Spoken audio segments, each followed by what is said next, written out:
Poderia ser um bom filme. É muito bem feito, né? Como tudo que fazem em Hollywood, né?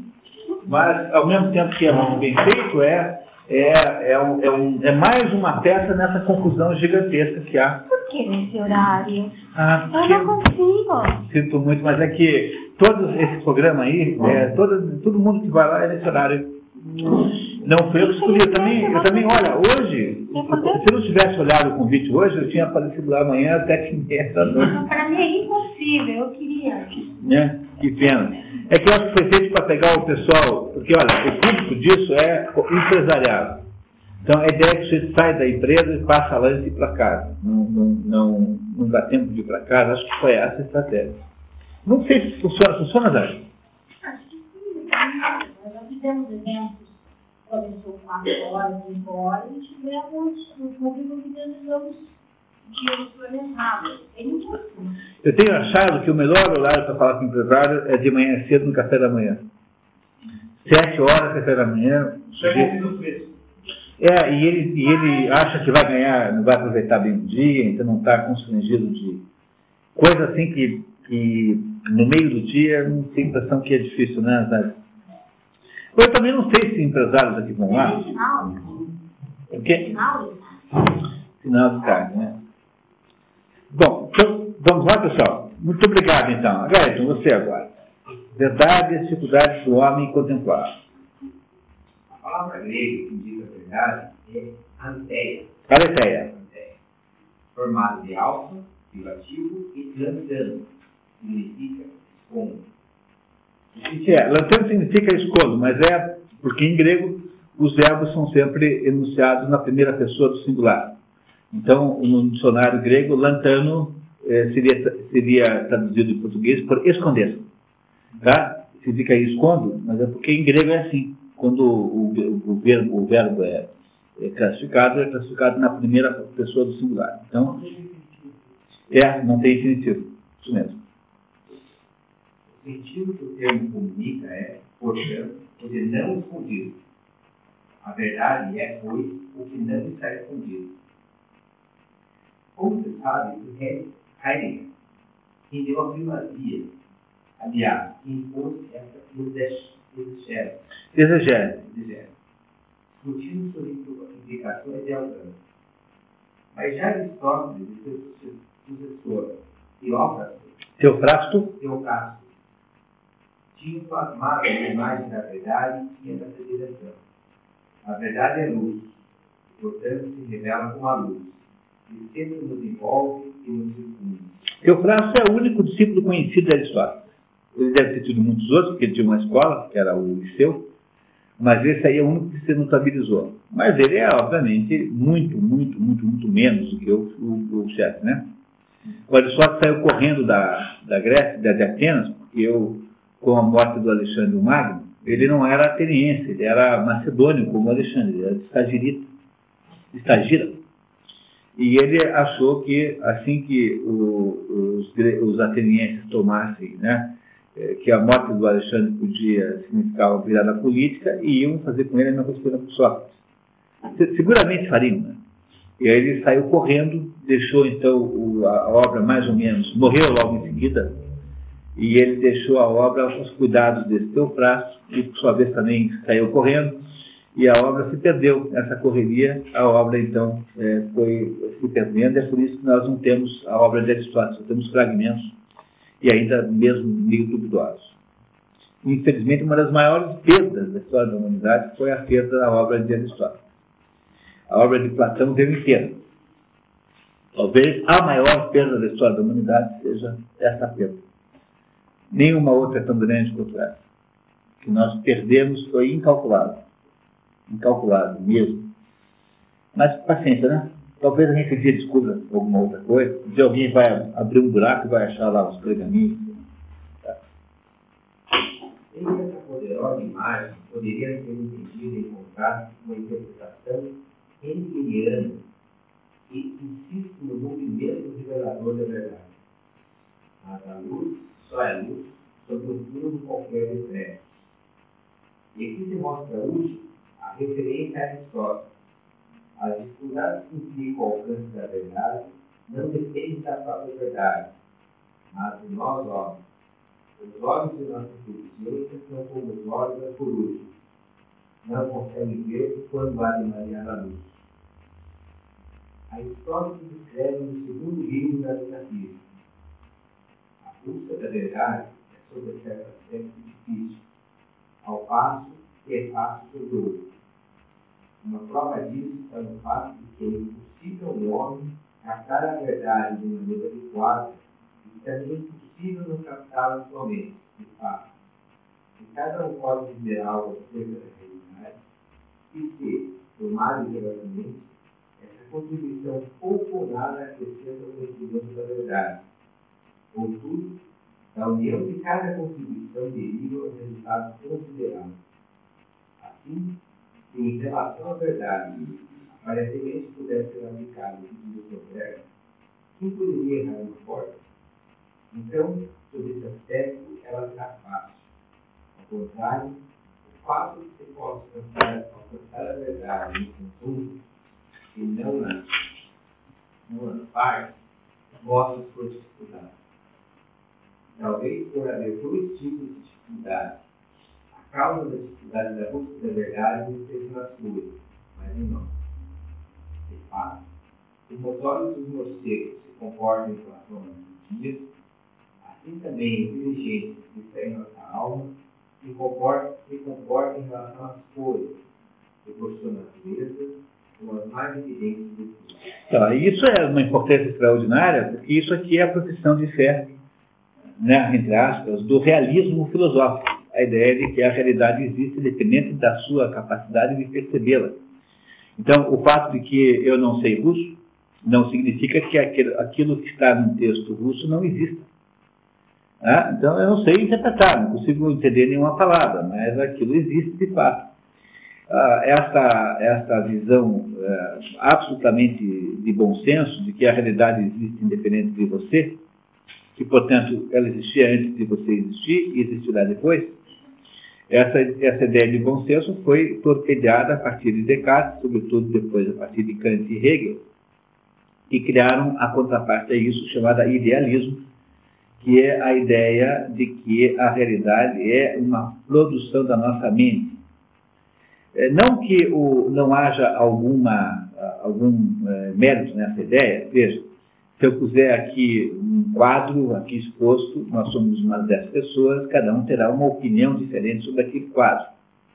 Mas o fato de que as nossas opiniões sobre o quadro são variadas não implica que nós tenhamos, de alguma maneira, produzido aquele quadro. Aquele quadro existe independente das nossas opiniões.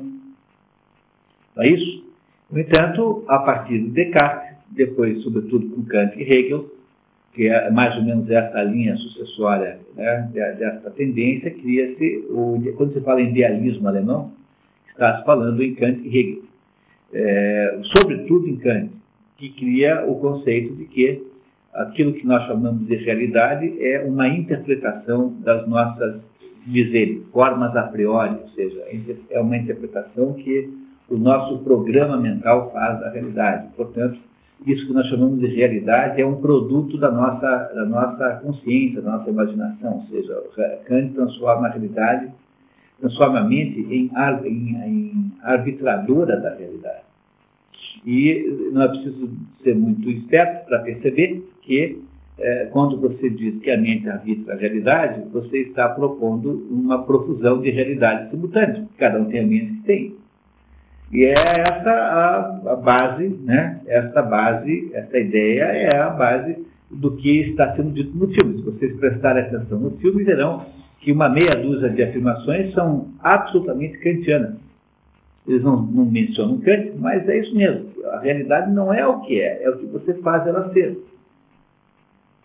Mas a realidade não é assim, porque por mais que eu tenha a capacidade de olhar para o mundo com olhos mais positivos, por mais que eu tenha essa capacidade, eu não vou poder produzir. Veja, é claro que o seu espírito manda na sua mente e a sua mente no seu corpo. Então, se você tem um espírito bom, um espírito saudável, um espírito elevado, a sua mente será mais saudável.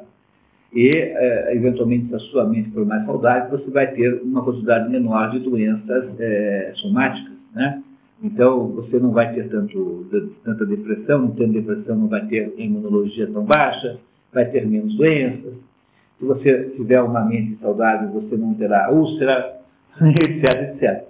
Mas você não pode combinar de não morrer mais, compreendendo? Que mesmo que você possa ter, a sua mente possa gerar alguma influência no seu corpo, e ela de fato gera, essa influência está limitada pelas possibilidades existenciais humanas. Então, de vez em quando você ouve uma história de que um sábio na Índia conseguiu viver 180 anos. Não, pode até acreditar nisso, mas você está falando de pessoas inacreditavelmente diferentes de nós, pessoas especialíssimas. Isso não quer dizer que seja uma coisa acessível à média das pessoas que não tem uma vida ascética, uma vida de passar a vida meditando. Uma pessoa como nós, que vive assim, uma vida normal, vive no trânsito, né? Quer dizer, mesmo que você tenha um espírito extraordinário, uma mente, porque essas coisas funcionam. O espírito bom melhora a mente, portanto, há terapias espirituais para melhorar a mente, e a mente melhora o corpo. Mas isso tudo dentro de limitações, de um certo leque, um espectro de possibilidades. E só com relação ao seu corpo. E mais nenhum outro. Tá? Muito bem. Mas se eu for um pai, assim, de uma praça, a minha família vai ficar mais feliz. Claro, porque aí as pessoas ficam... Você para de tiranizar a sua família, as pessoas ficam melhores e o seu corpo também melhorará. Claro, tem um impacto. Tem. Mas aí eu imaginar que você vai com isso fazer ressuscitar os mortos, transformar a sua paraplegia numa coisa normal, isso tudo é delírio absoluto, é onipotência absoluta, não tem caminho nenhum. No mundo não pode ser assim. O Schopenhauer dizia que pior do que a mentira pura é você diluir um pouco da verdade. Que parece convincente, né? Porque ela fica parecendo verdade, né? Na verdade, eu diria para vocês o seguinte: aquele filme que nós vimos aqui não é apenas um filme errôneo, é um filme que implica numa verdadeira feitiçaria. Ele é um processo profundamente maldoso de produzir, enganar as pessoas e que, se você pensar bem, né, a conversa entre aquele filme e o espectador é a mesma conversa entre o demônio personalizado na cobra e Adão e Eva. Mas é exatamente a mesma situação, não tem nenhuma diferença, só uma diferença de época. O demônio foi lá dizer para Adão e Eva que se eles comessem daquele fruto, eles iam ser como deuses, iriam ser deuses. Por isso que Deus não queria deixar, porque afinal eles iam ser deuses. E esses sujeitos estão dizendo também que você pode ser Deus se você quiser. Não há nenhum truque tão velho do diabo quanto esse. É um filme rigorosamente, tecnicamente falando, né, diabólico, no sentido de que ele usa o primeiro argumento de todos, que ainda está vivíssimo, né? As pessoas continuam caindo no corpo do vigário do bilhete de loteria premiado. Entendeu? Não é a pessoa ser desconfiado que quando alguém diz para você, que quer vender para você um bilhete de loteria que vale 1 milhão por 5 mil, tem alguma coisa errada na proposta? Mas por que sempre tem alguém que cai nessa fria? Porque tem alguma coisa intrínseca à humanidade que o torna as pessoas capazes de continuar caindo em tudo quanto é truque, mesmo sendo os mais primários como esse. Bom, enfim, vamos lá, continuamos? Teofrasto. Até certo ponto, podemos conhecer mediante o procedimento causal, assumindo como ponto de partida nossas sensações. Quando passamos dessas próprias realidades supremas e originárias, não podemos mais continuar na busca das causas, seja porque não existem causas ulteriores, seja por nossa fraqueza. Por assim dizer, em olhar as coisas que são mais luminosas. É um pedaço da verdade inacessível ao ser humano. Bom, e a rebelião contra essa verdade é que faz com que, de certo modo, os seres humanos modernos tenham transferido todo o objeto de saber para coisas imensuráveis, como se para cumprir este desejo de virarmos divindades humanas, nós tivéssemos que reduzir, é mais ou menos como aquela história, né? Para eu acertar todos os pênaltis, eu vou estabelecer que a baliza do gol vai de uma ponta à outra, do fundo do campo. Compreenderam? Quer dizer, quando a gente não consegue decifrar todos os enigmas do mundo, da nossa existência, tanto os enigmas metafísicos quanto os enigmas físicos. O que nós fazemos? Em vez de reconhecer a nossa pequenez e que nós não somos Deus, a gente faz o quê? A gente aumenta o tamanho do gol. Que é isso de você achar que só é verdadeiro o que é mensurável. Todos esses positivismos que estão por aí. E é esse o processo, né? Muito obrigado. Tá? Marco Aurélio, por favor. A verdade é como isso. Então, na verdade, nos estudos de volta, que todos os dificuldades de por causa da debilidade dos nossos olhos, é para eles o próprio ser das coisas. Ontos, né? O ser, quer dizer. Ontos em grego, tá? É o ser. A verdade é aquilo que a coisa é. Tanto é que o Sócrates dizia que filosofia é olhar e ver o que é. Isso é filosofia, olhar e ver o que é. E que todo o resto não é filosofia. São outras coisas, mas não filosofia. É compreensível, pois, que Nietzsche, para negar a verdade, tivesse de negar o próprio ser.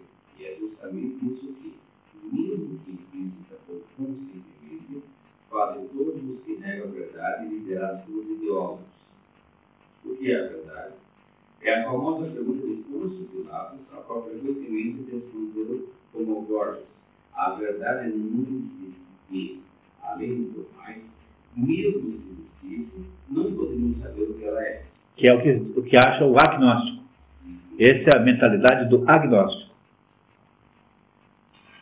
Eis a posição da Aristóteles no segundo livro da Metafísica. Também é justo chamar a filosofia de ciência da verdade, porque o fim da ciência teórica é a verdade, ao passo que o fim da prática é a ciência. Desculpe, isso é bem importante, tá? É assim, qual é o trabalho de um carpinteiro? É produzir uma casa.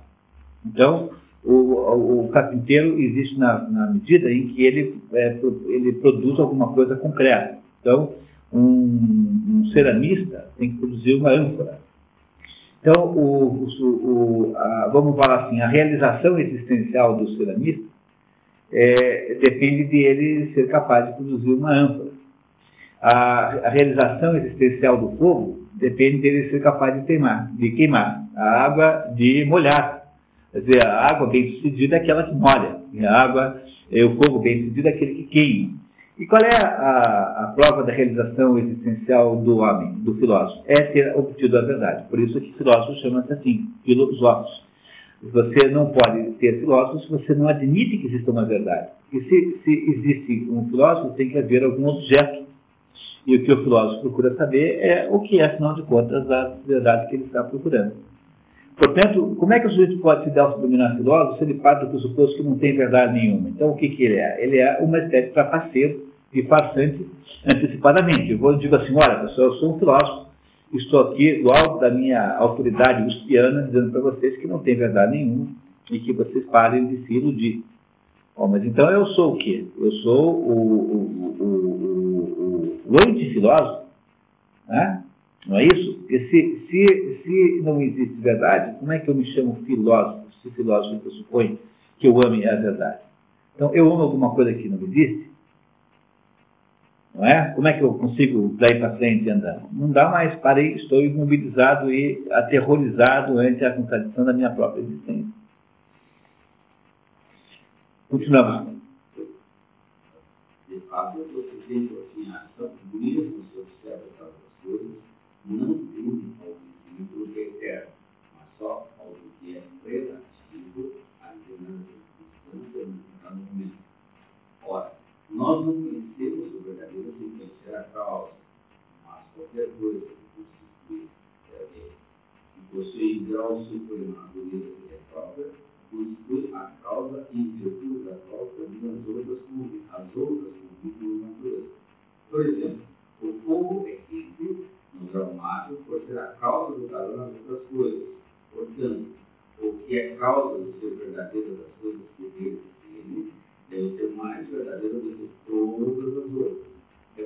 necessário que as causas dos seres eternos sejam mais verdadeiras que todos os outros, pois eles não são verdadeiros só algumas vezes, e não há uma causa única para seu ser, mas ele das causas do ser das outras coisas.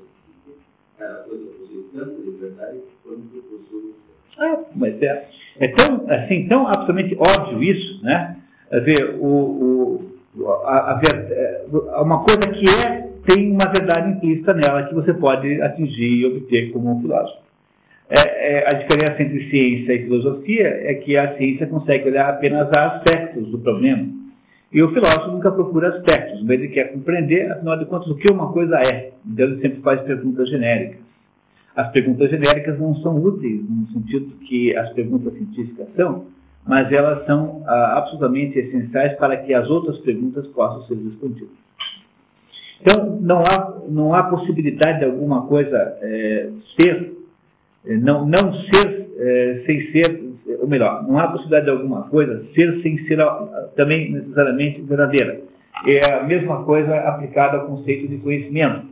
É possível conhecer alguma coisa? Bom, se alguma coisa existe, essa coisa necessariamente faz-se conhecer. Não é possível alguma coisa existir e, ao mesmo tempo, ser invisível, ser impossível. Deus existe? Se Deus existe, Deus tem que se fazer conhecer. É claro que Deus não se faz conhecer na sua integridade, mas faz conhecer nos seus aspectos. Então, eu posso dizer para vocês com toda certeza que é possível saber da existência de Deus e que não é preciso, portanto, ter fé nessa existência. A gente deve ter fé nas promessas que Deus faz, mas na percepção da existência de Deus, não é preciso ter fé. Por exemplo, vocês sabem que aquele ventilador existe ou vocês têm fé que aquele ventilador existe? Vocês sabem porque vocês estão vendo o ventilador. Se o ventilador não se deixasse conhecer, ele não existiria de modo nenhum, o que significa, na prática, que uma pré-condição ou uma condição conjunta para que alguma coisa de fato exista é que ela se deixe conhecer de alguma maneira. A pedra se deixa conhecer ao chão, ela se deixa conhecer pelo seu peso. É claro que a percepção que o chão tem da pedra não é a mesma percepção que nós temos da pedra. Como o chão não tem olhos e não tem meios sensoriais, ele sente a pedra de uma maneira diferente da nossa, uma maneira chãozística, né? E não humana. Mas o chão sabe que a pedra existe e a pedra sabe que o chão existe. No entanto, essa percepção não é equivalente à nossa percepção, não parece com o modo como nós percebemos. Portanto, essa ideia é de que nada pode ser sem ser, de alguma maneira, verdadeiro. E pela mesma razão de que nada pode ser sem ser conhecível. Se alguma coisa não é conhecível, essa coisa é a definição da inexistência. Alguma coisa que não pode ser conhecida é alguma coisa que não existe. E aí já está destruído o argumento dos agnósticos. Não é possível as coisas existirem sem que possam ser conhecidas por você. Agora, é claro que não é possível conhecer tudo, nem todos os detalhes, nem com toda a profundidade. Algum conhecimento você sempre deve ter daquilo que existe. Portanto, tudo aquilo que existe é verdadeiro. Tá? Pelo simples fato de existir. Muito bem.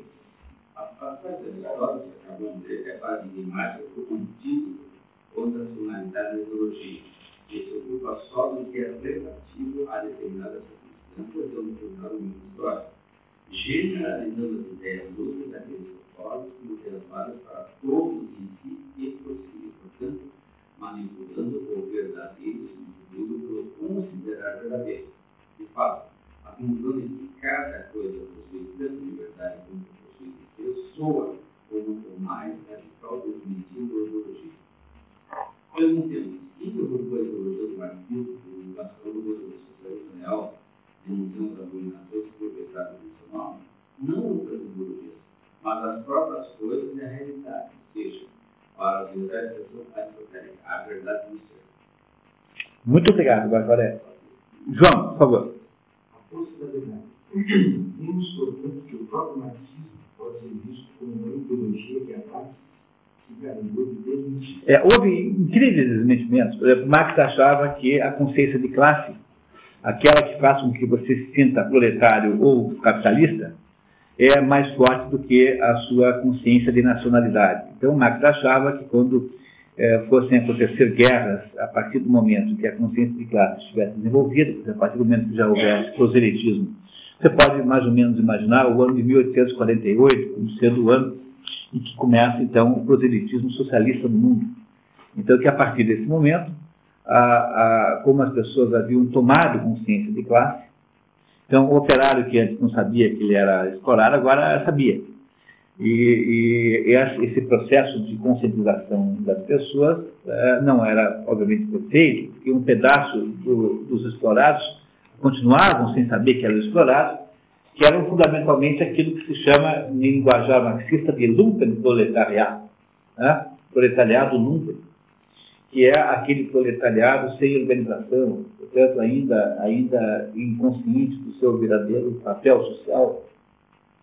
E aí, então, Marx dizia que, na medida em que fosse se organizando, que fosse aumentando a consciência de classe, as guerras que se seguiriam seriam guerras em que os operários, já que as guerras eram todas obras do capitalismo, né, para se tornar mais poderoso, que os operários, então, se recusariam a matar operários de outros países para botar dinheiro no bolso dos capitalistas do seu país.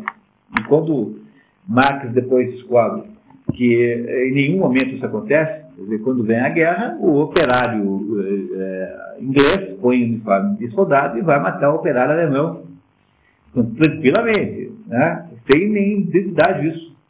De vez em quando tem alguém que duvida, né? Tem alguém que duvida de vez em quando, mas isso é uma raridade, né? Tem lá um outro fulano que acha que a maioria não faz isso. Então, Marx não sabia explicar, porque entre as profecias que deram errado é essa, né? A consciência de classe não é mais poderosa que a consciência de família, de nação, de sociedade, de história, de tradição. Ora, se a consciência de nação e família e tradição, de nacionalidade é mais forte que a consciência de classe, ou de duas uma. Ou isso é assim de verdade, ou seja, a motivação econômica não é predominante na história, e aí então toda a teoria marxista estaria comprometida, ou então, que é a explicação que dão os marxistas, é que não se produz essa conscientização de classe com muita rapidez, porque há uma espécie de história mental, né? de inércia mental na consciência de nação, e isso faz com que ainda não seja possível isso, mas no futuro, sabe Deus quando, isso seria assim. Então, percebam, né? Não só esse, mas como há inúmeros outros casos em que a teoria marxista foi desmentida totalmente, sobretudo porque ela é inconsistente economicamente. Primeiro, quem quiser entender bem isso, basta você ler um livro do Raymond Aron chamado O Marxismo de Marx. Você compra em português, é um livro extraordinário, feito por um dos grandes sociólogos do século XX, filósofo da sociedade, quase, Raymond Aron, que explica o marxismo de Marx e aponta as inconsistências que tem. Tá? Então, há inconsistências econômicas insolúveis, nem como teoria econômica serve. É uma filosofia da história profundamente equivocada. Mas o fato de que ela está equivocada não garante que ela será abandonada, porque como ela presta um serviço político, e essa é a definição de ideologia, defesa de uma posição política, por mais que ela esteja equivocada, ela continuará servindo de algum modo. Ou porque se vai atribuir o equívoco à imaturidade disso, daquilo, como dizer, por exemplo, que o socialismo real não é o socialismo de verdade, ou porque se atribui ao Berzoini, ou ao Genuíno, ou ao Delúbio o crime, e não ao Lula. Então, não é assim, eles é que estragaram, não era essa a ideia. Ou porque as pessoas já perderam a capacidade de perceber isso. E esse é, na minha opinião, o fato mais grave de todos, que parece ser o que há no Brasil hoje. As pessoas não sabem mais o que é certo e o que é errado. Perderam a capacidade de distinguir isso. Não tem mais ideia do que seja isso. Há apenas uma espécie de proteção contra a opinião pública. Ou seja, você pode ser ladrão quando quiser, contanto que seja politicamente correto. Quer dizer, há um pedaço do politicamente correto que não trata de modo como você chama alguém de corpo. Trata-se do seguinte: você pode roubar, mas contanto que você faça isso de uma maneira socialmente aceitável. Mas a sociedade será tolerante com o roubo, contanto que você não seja pego com ele na cueca. Mas se for pego com ele na cueca, dependendo do que você diz depois, também dá para perdoar. Quer dizer, o relativismo moral transformou-se na regra do sistema. Você, antigamente, não via falar que havia juízes de qualquer nível, né, envolvidos com roubalheiras. Hoje você vê, semana passada, os bancos aconteceram 40 e poucos juízes a passarem um final de semana num hotel com toda a mordomia. Juízes do Supremo, desembargadores, gente de alto grau. Quando que um juiz, há 30 anos, ia aceitar um convite dele? Um juiz, pelo menos, teria uma coisa chamada compostura, quer dizer, um certo constrangimento, né, de ser visto em público, financiado por um banco, passando o final de semana. Mas não há mais esse problema, de modo nenhum.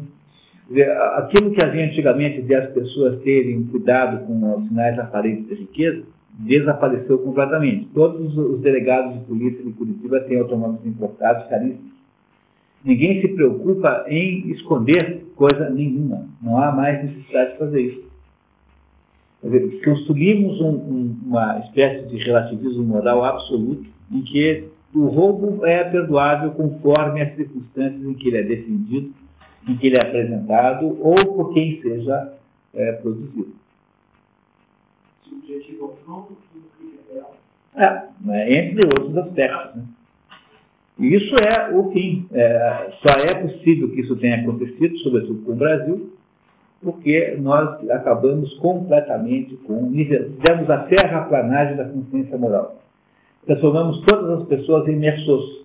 Meursault é aquela personagem central do livro O Estrangeiro, que é um sujeito que mora na Argélia e que é um funcionário assim, de um escritório comercial. Pessoa sem nenhuma importância, e no primeiro momento do livro ele recebe a notícia da morte da mãe. E a notícia vem assim: Aujourd'hui, maman est morte. Primeira frase do livro: hoje minha mãe morreu.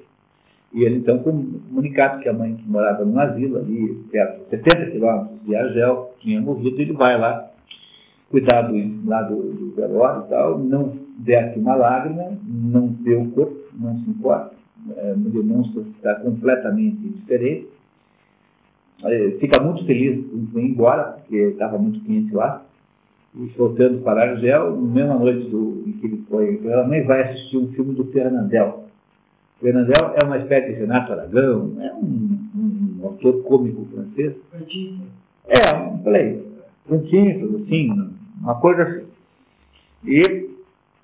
E aí, não vou contar para vocês a história toda, mas ali há um tempo ele, sem nenhuma necessidade, sem nenhuma razão, mata um árabe daquele.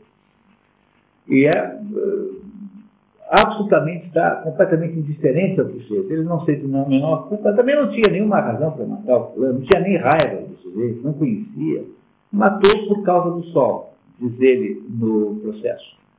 O sol o fez matar, o árabe. E ele aí acaba condenado à morte, sem que ele se importe nem um pouco nisso. É uma pessoa que perdeu a noção do que é certo e errado. E o Camus, Albert Camus, cria a personagem Meursault para mostrar como se comporta o homem contemporâneo. No Crime e Castigo você tem a descrição da mente revolucionária, que é o sujeito que acha-se superior aos outros e que acha-se, então, com o direito de produzir a barbaridade que quiser. Pois para que o Raskolnikov, que é o revolucionário, possa existir na prática, tem de haver uma sociedade Meursault. Porque uma sociedade que não é mersônica não deixa o Raskolnikov ser quem é. E a produção dos Meursault é isso que é feito por filmes como aquele que nós vimos aqui na semana passada. É um processo de fazer Meursault. Pessoas que não acham, convencem-se que não há bem nem mal, quem somos nós. Aquilo foi uma sessão especial, não foi no nosso horário normal. Você não recebeu um e-mail com um convite? Foi para todo mundo. Ué, tem um problema então com o teu e-mail.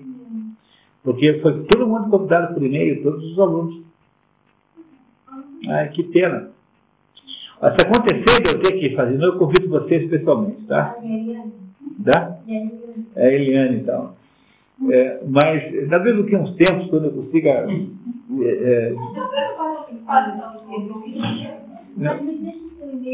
Você não tem o seu e-mail aí? Ou alguma coisa aconteceu aí? Às vezes acontece que os e-mails não chegam porque os servidores seguram, sobretudo em empresa grande. O que acontece com o meu e-mail é que é terrível. E as pessoas digitam rapidamente e colocam BR.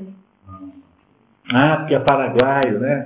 O seu e-mail é do Paraguai. Deve ser então isso. Eu devo pegar o e-mail para eu ver isso. Bom, aí não vai. Bom, não sei. Em todo caso, né? O que é que você precisa fazer para o revolucionário poder funcionar? Então, por exemplo, nós estamos hoje vivendo o advento de uma tirania ambiental. Aqui falta um pouquinho, para cortar a grama da sua casa, você vai ter que pegar uma guia de autorização em algum lugar aí. Ibama, sei lá onde, Surema, onde for. Então vai chegar nesse ponto, podem ter certeza, já existem leis sendo propostas nesse sentido. Isso, já não existe critério moral para avaliar uma vida humana e os pés do caminho. Já falei sobre isso.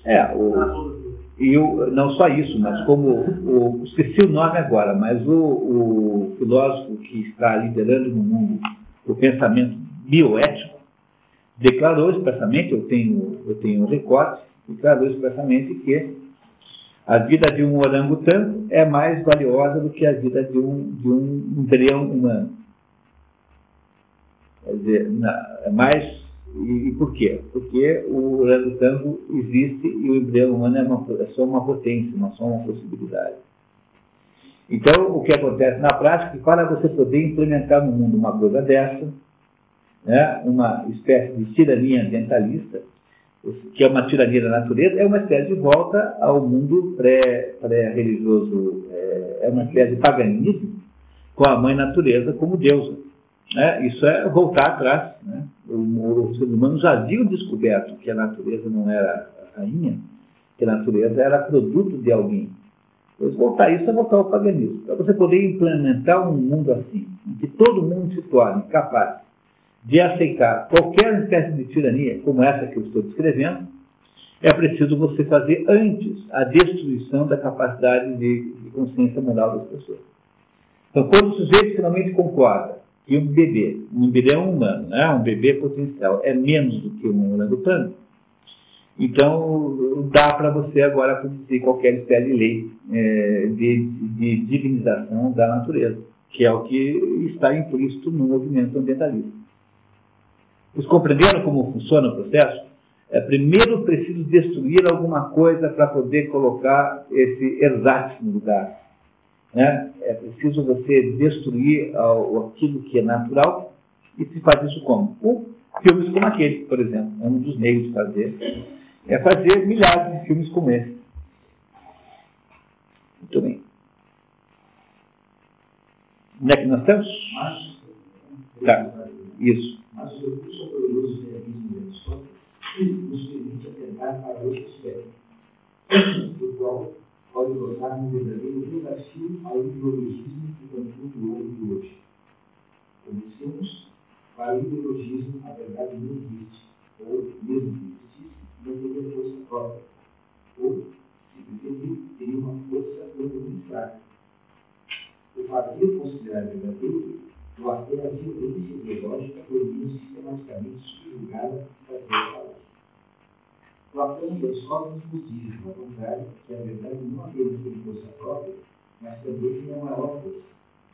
Platão, no banquete, atribui a Sócrates esse bordão: eu permito, aliás, eu ordeno que diga a verdade. Banquete, outro nome que esse livro tem é O Simpósio, é a mesma coisa. É um dos diálogos mais conhecidos de Platão.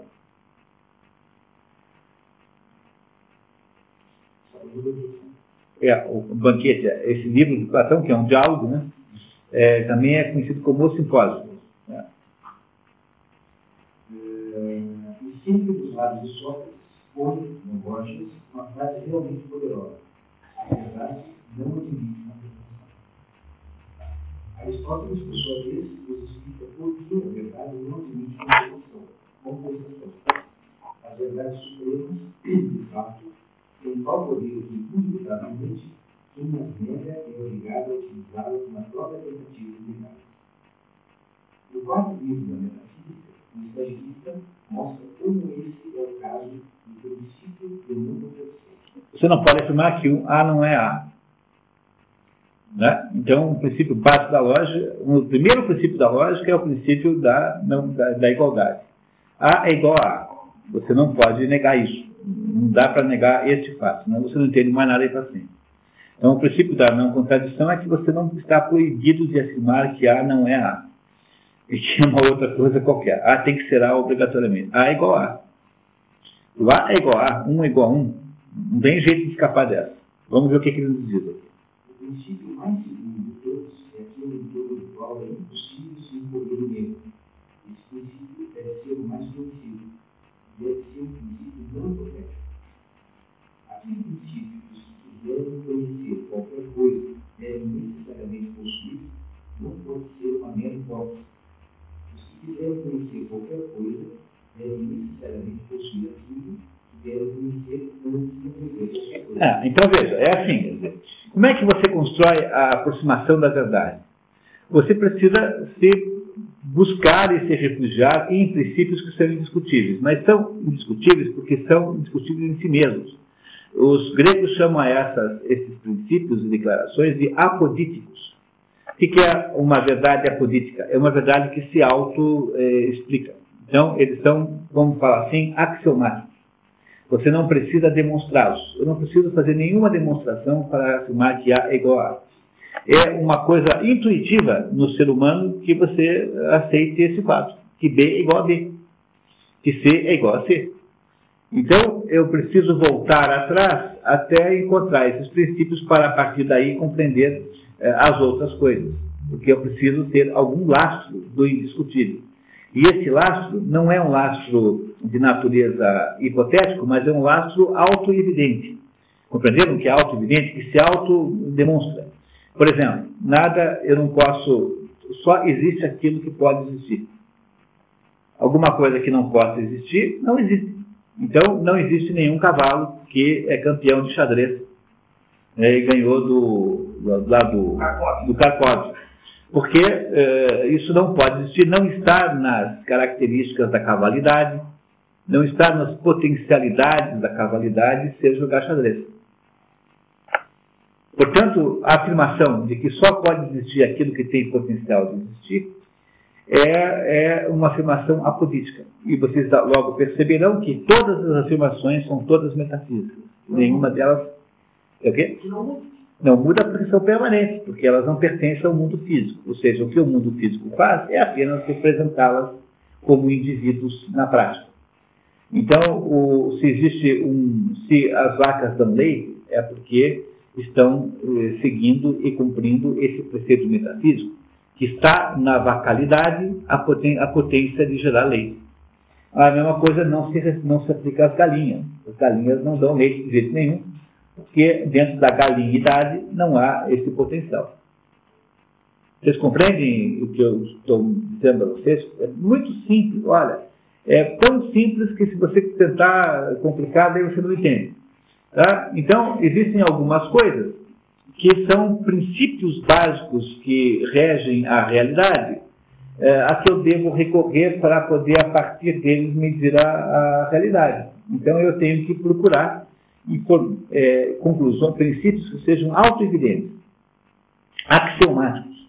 Não porque seja uma hipótese que eu aceito por convenção, mas porque eles são em si invioláveis. Eu não posso dizer que A é diferente de A. Porque eu não posso dizer que eu não sou eu.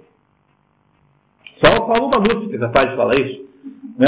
Então o Paulo Maluf falar e diz, olha, o senhor assinou aqui esse negócio. Não, mas eu não sou eu. É capaz de algum advogado esperto conseguir manter uma tese com base nisso. É uma tese arrasadora para o direito, né? Se eu pudesse alegar que eu não sou eu, nenhum crime me seria imputável. Não é uma tese que arrasaria qualquer possibilidade de justiça. Porque haveria uma inimputabilidade automática para todas as pessoas. Então, a tese de que eu sou eu é uma tese indiscutível. Ela é autoevidente e não pode ser de modo nenhum violada, porque ela é apodítica, como se diz em grego. Tá? Apodítica significa autoevidente. Então, vamos lá, continuamos.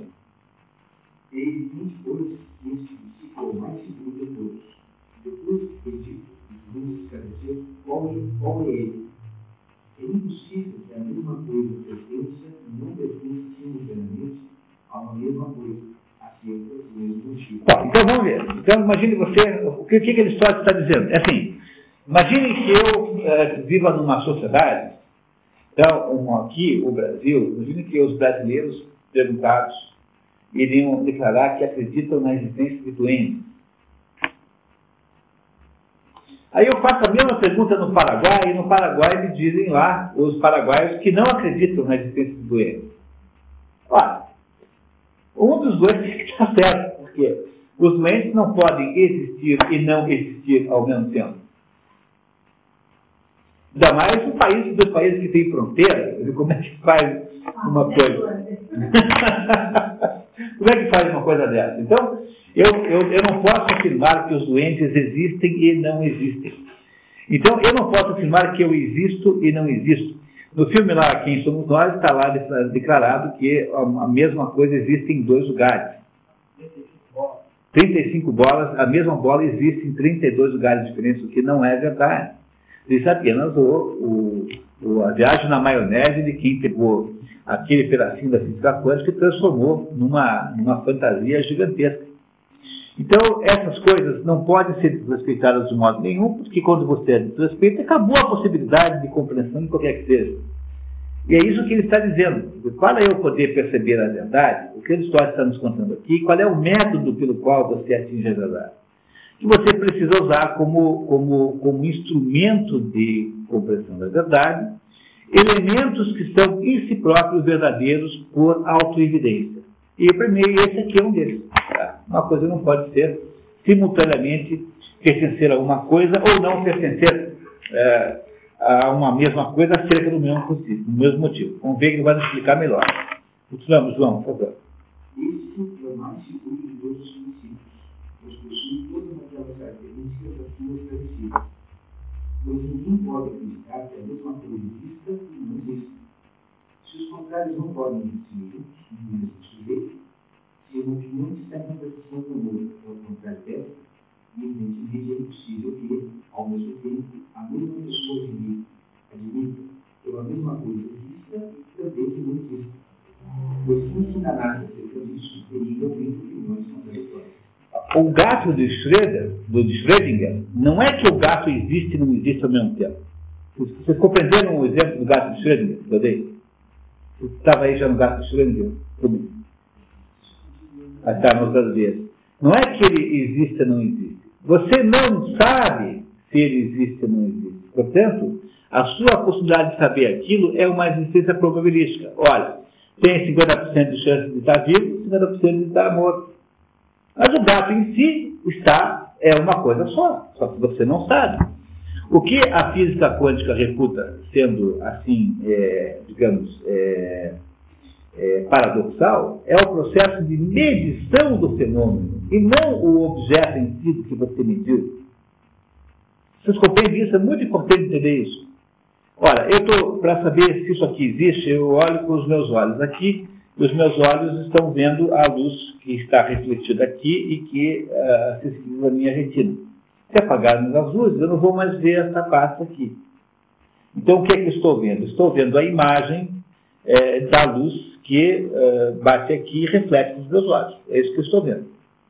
Quando eu olho para uma estrela no céu, eu estou vendo a imagem dessa estrela como ela era no dia em que aquela imagem saiu dela. Pode ter sido há bilhões de anos e eu estou vendo uma estrela agora como ela era, não como ela é. É muito possível que ela tenha desaparecido e eu não tenha sabido ainda, porque a luz demora para chegar nos meus olhos. É isso? Então, veja, no macro mundo, Os meus sentidos são capazes de perceber as coisas como elas são, porque os processos de percepção e de medição e de comprovação daquela existência são processos que não têm o poder de interferir na coisa em si. Quer dizer, eu quando olho para a mala, ela não muda porque eu olhei para ela. Ela não fica mais bonita para me agradar, para eu não jogar fora, ou não fica mais feia para me chatear. A mala será vista de qualquer jeito. Se eu estiver de mau humor, ela tem um jeito. Se eu estiver de bom humor, terá o mesmo jeito. Igualzinha, não vai mudar. Agora, quando eu olho um fenômeno no núcleo de um átomo, ou seja, num lugar muito pequeno, ou seja, no nível subatômico, que é um ambiente muito pequeno, para eu poder fazer isso, o processo de olhar para aquilo é um processo cujo nível de energia, que aqui no caso é muito pequeno, lá não. Como eu estou falando de coisas muito pequenas, então o processo de enxergar a partícula subatômica, ele mistura-se com o próprio objeto olhado, de modo que aquilo que eu vejo é o resultado da interação entre o observador e o observado. Como é de fato aquilo que está lá? Não sei. Por isso que Heidegger dizia que não é possível saber ao mesmo tempo a velocidade e o momento de uma certa partícula. A posição e o momento de uma certa partícula. E chamou a isso de princípio da incerteza. Heisenberg. E chamou a isso o princípio da incerteza. Ora, o que ele está dizendo? Que o processo de medição do negócio ele envolve uma perturbação do objeto analisado tão grande que aquilo que eu estou vendo, eu não sei se aquilo que eu estou vendo é daquele jeito mesmo, ou se é o resultado da perturbação que eu produzi no objeto observado. Compreendendo o que é o princípio da incerteza de Heidegger? Mas isso só tem sentido, só pode ser usado para aquilo que é extremamente pequeno. Para as coisas do macromundo não vale esse raciocínio. No nosso macromundo as coisas são muito previsíveis. E aquilo que eu estou vendo é absolutamente aquilo que eu estou vendo. Por quê? Porque o processo de investigação daquilo que eu estou vendo, que é o processo de captação da luz que está batendo aqui e está sensibilizando as minhas retinas, é um processo que envolve uma baixa energia em relação ao volume, ao pacote energético meu e daquela parte. Portanto, no macromundo não há essa distorção quântica. Compreendendo? Ora, imaginar, portanto, que eu possa aplicar o mesmo princípio da incerteza heisenbergiana, ou seja, eu possa produzir, aplicar para a vida concreta, real, macrocósmica, macroscópica, é uma espécie de viagem na maionese. Tem que ser muito doidivana, filosófico, para imaginar uma coisa dessa. Imaginar que agora, então, tudo é absolutamente incognoscível, porque a incerteza do fenômeno subatômico seria a incerteza do mundo inteiro, da realidade toda, e que, portanto, há muitos mundos possíveis, basta a gente olhar para eles com nós. Isso é uma coisa inacreditável, não é possível. Quer dizer, como é possível que alguém acredite numa coisa dessa? Só quando você perdeu a capacidade de distinguir o imaginário do real. Quando você acha que você é o Batman, que você é o Napoleão Bonaparte, que você, sei lá, você e seus amigos são X-Men, sei lá, qualquer coisa. Muito bem. Portanto, todos os emocional fazem essa missão útil, porque ela, por natureza, constitui um princípio de pessoas. Muito bem. Então, veja que coisa impressionante. O Aristóteles está dizendo, o que ele está dizendo aqui, está invalidando completamente aquele filme. Como em princípio. Mas o Aristóteles, por outro lado, não era um sujeito que achava que a natureza pudesse ser completamente compreensível. Ele achava que a natureza tinha um certo grau de indeterminação. O que é esse grau de indeterminação? É assim, quando eu vou classificar os animais, vai ter um animal ou outro que não vai ser bem classificado de um jeito ou do outro. tem um animal ou outro que encontra-se num estado intermediário. Ele, por exemplo, é um peixe que respira fora d'água, tem peixe que respira fora d'água. Então, o que o Aristóteles queria dizer é mais ou menos assim, é como se Deus não é um relojoeiro, como Newton achava que era, um sujeito que produz uma natureza perfeita, organizada, como se fosse o mecanismo de um relógio.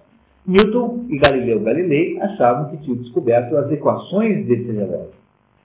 Como um relojoeiro calcula qual é o diâmetro daquelas engrenagens para dar exatamente a hora certa, a contagem certa do tempo. Deus funciona muito mais como um músico que improvisa em torno do potencial dos instrumentos. É isso que Aristóteles descobriu. Mas isso não quer dizer que a natureza seja hipotética e que, portanto, seja possível você escolher a natureza que você quiser, porque não é assim. Mesmo as variações naturais que é na natureza são variações dentro de um certo espectro de possibilidades e não fora dele. Então, é esse o problema. Então, veja bem, Aristóteles não é um mecanicista. Ao contrário. E mesmo assim, ele não aceita a ideia de que alguma coisa pode ser e não ser ao mesmo tempo. Que é o que esse pessoal, como é que se fala? Viajão, Viajão faz nessas coisas, nessa interpretação popular de física quântica.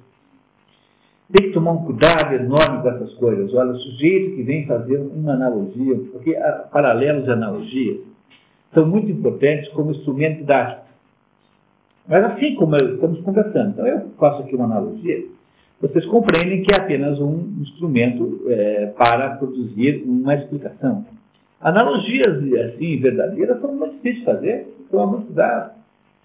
A ideia de achar que a física quântica é igual ao taoísmo, que não sei o que é igual a não sei o que, isso é tudo uma viagem enorme. O Dalai Lama estão falando, que tem que interpretar isso, não entendi, tá? Que quando o homem tiver consciência completa de si próprio, ele atingirá a imortalidade. Não sei, tem que perguntar para ele o que ele entende por isso. Os budistas são, em princípio, eles fazem o truque, de pensar em religião sem Deus. Fundamentalmente, o budismo é a ideia de que nós vivemos uma espécie de ilusão e que essa ilusão pode ser dissipada, como se fosse uma névoa, e quando você então dissipa essa ilusão, você finalmente percebe a verdade. Essa verdade, depois que você vai perceber, é Deus. Só que eles não acham que seja assim que você faz a conversa. Não é que você vai buscar Deus, você tem que se livrar da ilusão que está por trás das coisas. A ideia é que todas as religiões têm. O cristianismo tem a ideia de que esse mundo aqui é um mundo temporário, é um mundo precário, que na verdade não é nada perto do outro mundo. E os hindus têm a ideia de que nós vivemos também aqui, fazemos o que se chama de Maya, em sânscrito, que é os mundos fictícios que nós pensamos que são reais. Cuidado com isso, só para não achar que nós estamos aqui concordando com o filme. Tá? Não é essa a ideia. Quer dizer, os budistas, os hindus acham que todo o mundo manifestado é apenas um pensamento na cabeça de Deus e que, portanto, a verdadeira verdade não está nesse mundo. Enquanto que esse pessoal de nova era pensa que você pode inventar outros mundos que não esse aqui. Botar outro mundo no lugar desse aqui. Para um budismo, isso para um budista, para um hindu, é uma infantilidade muito grande. Quer dizer, trocar uma mentira pela outra, qual é o sentido que tem? Então, o hindu acha que todo mundo manifestado é mentiroso. Do mesmo coisa que diz o padre para você. Quando o padre diz para você que o reino dos céus é aqui fora, que você pubis est et puberem reverteris, você está dizendo que esse mundo é pó e que o pó não tem nenhum valor. E que, portanto, o único mundo que tem valor é a vida eterna, que não é desse mundo. É esse o sentido de todas as religiões. Então, se dá para interpretar positivamente, pelo menos por esse ponto de vista que o Dalai Lama diz, dizendo que na hora em que você toma consciência de que você é nada mesmo desse corpo, aí você fica eterno, no sentido de que você percebe aí que não é aqui que está a realidade, mas em outro plano. é que os budistas não usam a estratégia de falar de Deus, mas é uma religião tão importante quanto as outras, tão digna como outra qualquer. Só que ela tem uma espiritualidade sem Deus aparente, né?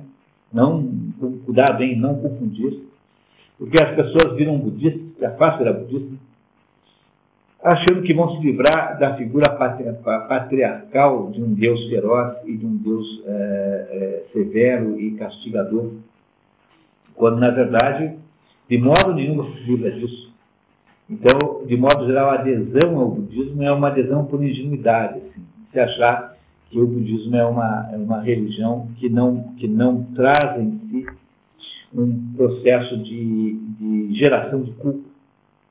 Mas não é possível ser humano sem ter culpa, porque você passa o dia inteiro sobre dilemas morais. O que é um dilema moral? É a dúvida se você faz ou não faz. Então, se você tem o dia inteiro essa dúvida se você faz ou não faz, você há de errar muitas vezes. O que você não deve ter é remorso. Mas remorso não, porque remorso é uma maneira masoquista de lidar com os seus próprios erros. O que você tem necessidade de ter é arrependimento. Arrependimento é outra coisa. Arrependimento é reconhecimento do erro, a confissão sincera e honesta de que você fez errado, e aí esquece. Não esquece esse negócio, não fica remoendo isso. Como regra geral, não é bom você passar a vida inteira contando os seus pecados para Deus, porque Deus sabe exatamente quais são eles, e Deus não está interessado nos seus pecados. Quem está interessado nos seus pecados é o diabo, porque os seus pecados são instrumentos para infernizar a sua vida. Então não fique o tempo todo falando dos seus pecados para Deus, porque é besteira. Porque nunca conte para Deus tudo que você faz de errado.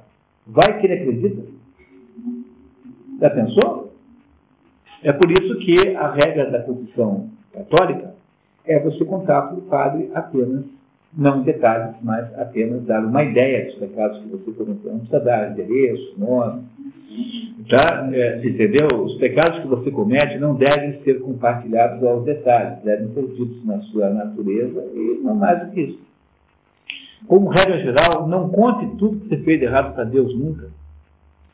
Tá? Nunca faça isso, não precisa fazer isso. Regras assim, prática, né? Pragmática.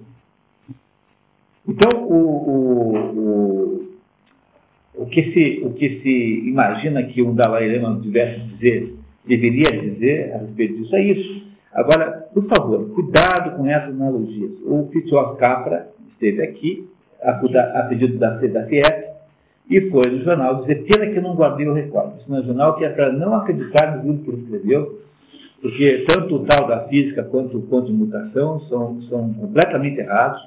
O tal da física eu li, o ponto de mutação, não passei da 15ª página, fiquei tão irritado com aquilo, tão irritado do sujeito que dá uma teoria dizendo que o mundo ocidental é formatado em torno da exploração da mulher, da exploração da natureza e de não sei mais o que lá. Como é que alguém pode imaginar uma coisa dessa?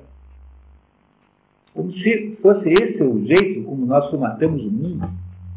Então, nem ele acredita mais nisso, né? Já fez os desmentimentos. Cuidado, porque o tempo todo, sobretudo nesse mundo de assuntos empresariais, olha, tem comparação entre empresa e bando de macaco, empresa e formigueiro, empresa e cavalo de corrida, empresa, o que você quiser imaginar, com matilha de lobos.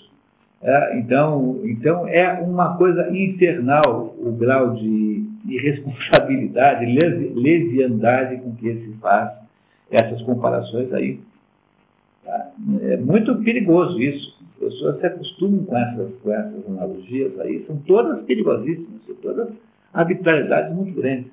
Então, o fato que eu estou eventualmente comparando aqui uma pessoa com um animal apenas para dar uma impressão melhor, não quer dizer que eu vou criar uma teoria sobre isso, porque não é apenas uma muleta pedagógica, não é um núcleo teorético de alguma coisa. Então, é preciso ter esse cuidado de não deixar, não entrar na viagem dos outros, né? Tá. Muito bem. Continuamos, por favor? Vamos, né?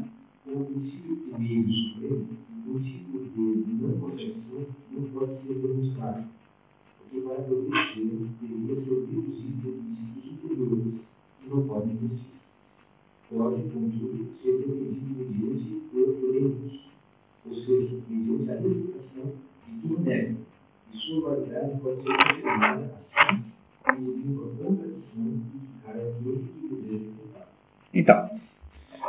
Então, eu não posso lançar mão de conceitos que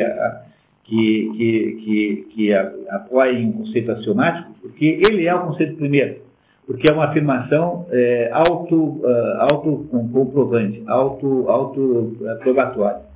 Mas eu posso desmontar a tese de quem a nega, porque facilmente a negação do princípio com esse jogará aquele que eu fizer numa miserável inviabilidade lógica, né? Então eu sou obrigado. Então, se você não é você, então o que é você? Como que você pode não ser você? Então, como é que você continua a conversar? Não dá. Então, esses conceitos axiomáticos, portanto, são apenas comprováveis, não porque eu os prove com outros conceitos, mas porque é inviável a contraposição a eles. Essa contraposição geraria uma situação absurda que seria insustentável. É isso que está escrito aqui. Tá? Muito bem. Continuamos. Basta que alguém fale e pretenda que aquilo que diz dê um sentido, para ter o objetivo de seguir uma reflexão. De fato, as próprias palavras empregadas em cada caso e os testemunhos negados que seguem uma reflexão só terão sentido para construir um ser e para que as ouve se formarem no lugar justamente o princípio que podemos evitar. Aliás, qualquer discurso só pode ter sentido se se limite que as palavras pronunciadas significam determinada coisa, e não, ao mesmo tempo, o mesmo ponto de vista também sobre isso. Então, esse é um princípio de não contradição. Então, eu não posso afirmar uma coisa que é aquilo que eu estou dizendo, e ao mesmo tempo não é aquilo que eu estou dizendo. Estão compreendendo o quanto é absurda essa má compreensão do que os físicos quânticos disseram? O fato de que há lá um determinado objeto que eu não consigo perceber como de fato é, porque o processo de medição impede. E esse objeto muito pequeno, extremamente pequeno, não quer dizer que aquela coisa seja ao mesmo tempo duas coisas contraditórias. O gato de Schrödinger não tem uma existência dupla no sentido real, concreto. Ele tem uma existência probabilística, porque o processo de medição da existência do gato que é um obstáculo inevitável. Então, quando esse obstáculo está ali, eu não consigo mais saber de fato como é, mas eu posso calcular probabilisticamente. Eu sei que de cada 10 gatos, 66 gatos acabam morrendo. Então, eu sei que aquele meu gato está 60% vivo e 40% morto. Ou o contrário, né? 60% morto e 40% vivo. Isso não quer dizer que o meu gato seja um indivíduo que tem uma existência e uma não existência ao mesmo tempo. Apenas quer dizer que eu não sou capaz de perceber tal como ele está, embora ele esteja concretamente, objetivamente, ou vivo ou morto. É o processo de medição que impediu. Vocês compreendem? É muito importante vocês entenderem isso que eu estou dizendo sobre a descoberta quântica, para parar de entrar em fria nessa conversa, porque não tem nenhuma viagem na maionese tão extraordinária como esse negócio de física quântica. Vocês entenderam que isso não significa que a Zária está aqui agora, nesse momento, e ao mesmo tempo está em Londres? Você está 100% do tempo aqui. Porque o nosso processo de medição de você é um processo que não interfere na nossa possibilidade de saber a sua localização. E o gato do Schrödinger não tem uma existência esdrúxula, paradoxal, que é meio vivo, meio morto. Ele não está nesses dois mundos ao mesmo tempo. Ele simplesmente está num mundo só. Só que o meu processo de medição não permite que eu saiba isso. Então, eu só consigo lidar com essa informação probabilisticamente.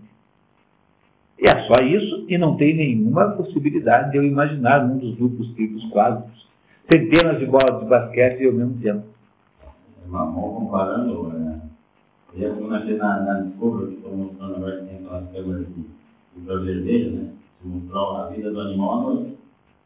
Né? Quando não tinha isso de infravermelho, quer dizer, se os holofotes tal, filmar eles à noite, ia mudar completamente a visão de como é que eles iam caçar à noite. Isso acontece muitas vezes. Por exemplo, isso acontece às vezes. Eu tenho uma experiência muito interessante, eu já vou lembrar do nome, Hutter. Um sujeito, um psicólogo de empresa, que fez uma experiência incrível numa empresa que eu acho que foi a GE, não tenho certeza absoluta, há muitos anos.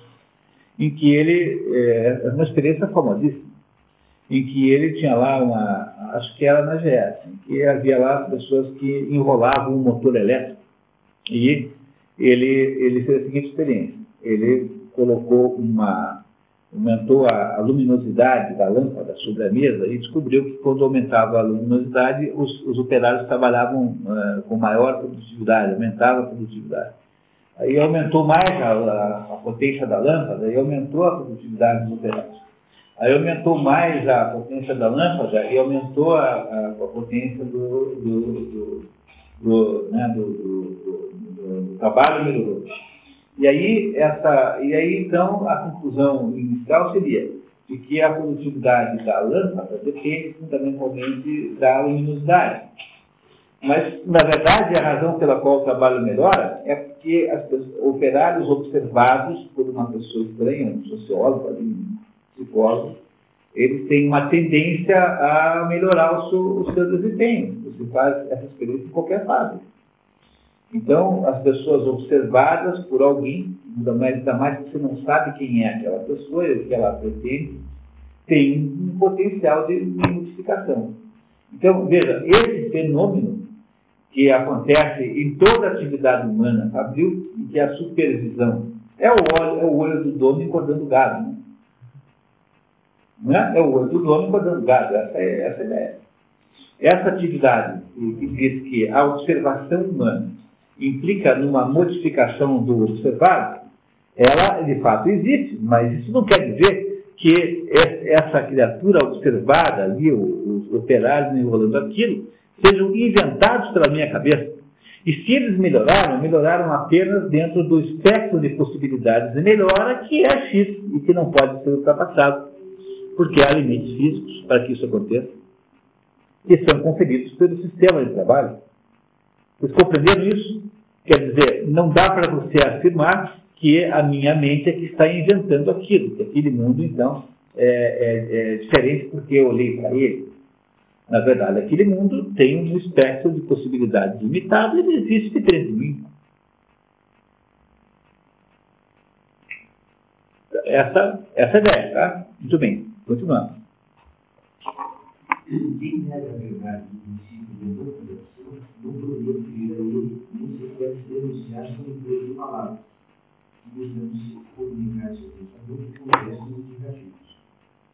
No efeito, tais gestos só são comunicantes quando expressam algo determinado e não, ao mesmo tempo, também seu contrário.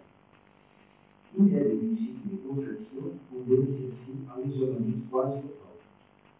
Poderíamos até dizer que essa seria a forma mais extrema do solipsismo, tanto lógico quanto ético. Solipsismo é uma referência a você próprio. Solipsismo é quando você fala com você mesmo, que é uma maneira de falar, de outra maneira, relativismo. Então, aquela ideia de que contradição é assim, o solipsismo é assim, eu faço os meus próprios critérios dependentes dos critérios lógicos.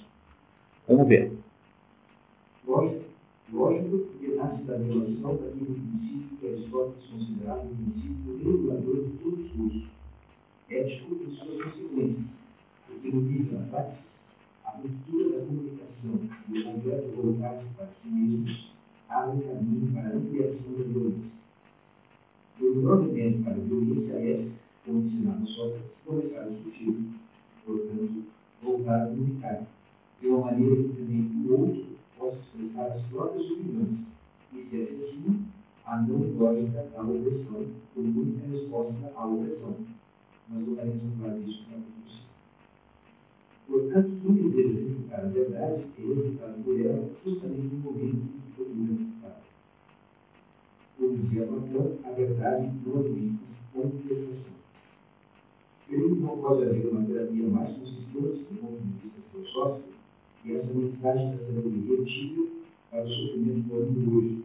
Eu convenci de que, independentemente, o importante não é o verdadeiro, mas o considerar verdadeiro.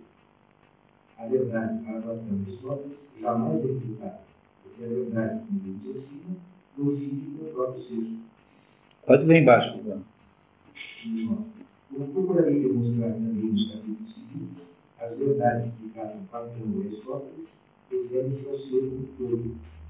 A meu ver, pois, essa posição não entra em conflito com a concepção platonística da ciência, que se definiu em relação às ideias próprias, macacos, os gráficos dele, etc. De resto, pobre e não poucos outros saluristas terminam admitindo uma concepção da verdade, pelo menos como ideal verdadeiro. A gente já viu isso mais ou menos, né? Tá, vamos lá. Os que os matam, sem possibilidade de salvação, e os que tentam o do É isso. Quer dizer, se você quer ouvir uma espécie de prognóstico sobre esse mundo que estamos inventando, em que a imaginação e a realidade têm o mesmo status, pois pode ter certeza que em um dado momento isso tudo vai ruir como um castelo de areia. Não é possível sustentar a humanidade dentro de um quadro de falsificação absoluta da realidade como esse que nós estamos tentando fazer. Por isso, é garantido que a nova ordem mundial irá desaparecer. Esse conjunto de perversões e de falsificações das coisas mais básicas e óbvias das coisas humanas tem os seus dias contados. Quanto é que ninguém sabe. Mas isso tudo há de ruir pelas suas próprias contradições. Uma hora dessas, esse negócio todo vai por água abaixo. E as pessoas, então, acordarão de uma espécie de sonho, uma espécie de pesadelo associado com o sonho, que é o sentido do livro A Ilha. A Ilha é essa história. Se alguém quiser ler um livro que conta essa história maravilhosamente bem, é isso. O pessoal daquela ilha vivia este sonho, e esse sonho é brutalmente interrompido no final por um ato da realidade. Né? O mundo concreto interfere e destrói isso. E isso pode ser de várias maneiras. Pode ser uma grande guerra, pode ser uma grande guerra de proporções muito grandes, pode ser uma grande catástrofe, pode ser um cansaço generalizado associado com algum fato novo, pode ser tudo que você possa imaginar. Até mesmo a vinda de Cristo, por exemplo, assim, de um novo avatar. Até mesmo isso pode ser o caso. Ninguém sabe como será, mas o sistema não se sustentará em torno das contradições que nós inventamos. Não é possível que isso sobreviva. De algum modo, isso terá que ser revertido de algum modo. Não se sabe quando nem de que modo. Mas vocês podem esperar que o destino nos reserve surpresas importantíssimas. É o Hamlet, é a história do Hamlet. O Hamlet pressentia isso. E está lá, quem quiser entender isso, que leia Hamlet. Você vê, né? Dentro da literatura, existe, simbolicamente, analogicamente, as explicações míticas, né, simbólicas de todas essas coisas que são verdades filosóficas. Bom, pessoal, passamos um pouquinho da hora, né? 10h20, então nos encontramos nesse mesmo parque local daqui a 15 dias. É isso? O Homem Sem Qualidade. Esse aqui, ó. Olha só que bacana. Dá para você ler aquela 1.300 páginas. Então, começar na segunda-feira, né? Não na 3. Esse é o livro de sábado. Robert Musil. 3 romances desenharam a literatura do século XX. O Ulisses, do James Joyce, né? A Recherche de Tanterdi, do Marcel Proust, e esse aqui, o menos conhecido deles, O Homem Sem Qualidade. O sujeito passou 20 anos escrevendo isso aqui. Levou a família à falência, vivia de uma sociedade que o Thomas Mann criou para ele, e do adiantamento do seu editor. Ele é auxiliar. Então ele gastou os últimos 20 anos da vida escrevendo esse livro aqui. Agora, no dia que você tiver tempo, né? Esse é um livro que exige uma certa dedicação. É um livro, é um ensaio filosófico, né? É um romance filosófico. Então é muito ensaístico. Tem páginas e páginas de meditações, divagações filosóficas, o que torna a leitura assim um pouco trabalhosa. Muito bem. Então, quem for amanhã à noite lá, então, 6h30 na CIEF, por favor. Tá? Nos encontramos lá, então. Então, é isso, né?